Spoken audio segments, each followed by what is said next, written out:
Chocolate milk within 30 minutes of a workout delivers the ideal mix of fluids, carbs, and proteins to recharge the body the wholesome way. Chocolate milk, the original recovery drink.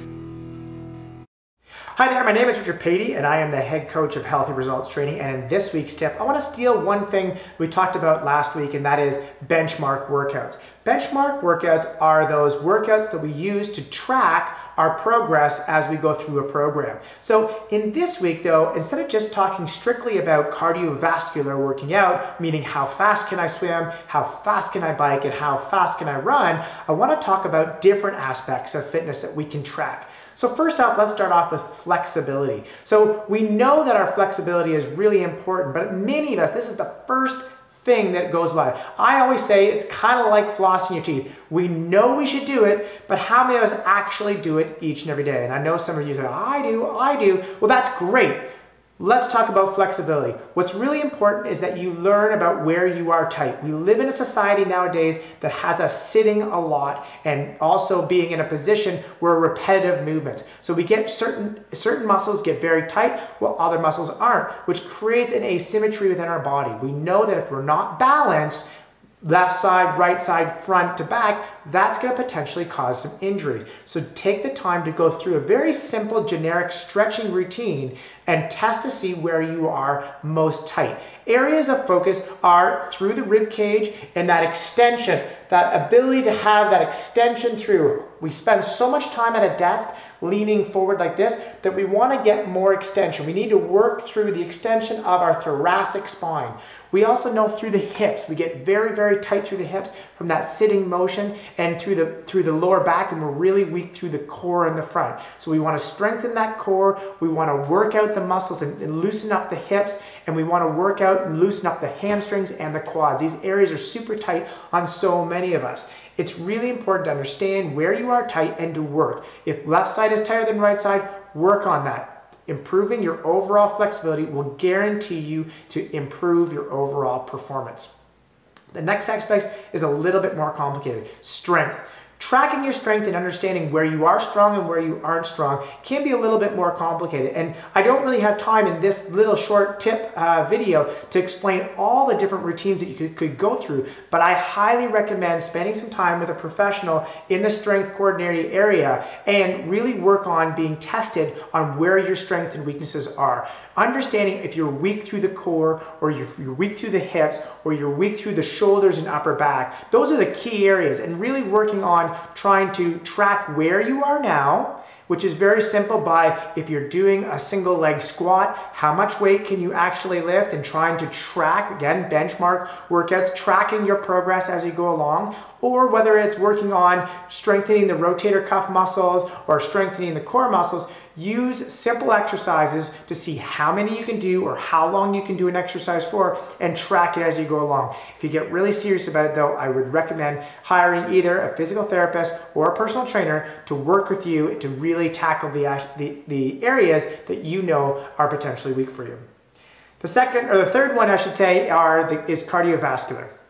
So cardiovascular benchmarks we already talked about. We quite often, for novice athletes training, give it a try to a standardized distance triathlon, we look at a swim that's roughly around their race distance. So we'll be doing once a month a test swim that will track to see how fast they can swim, basically their race distance. And we'll start it off a little bit less and build up to the race distance.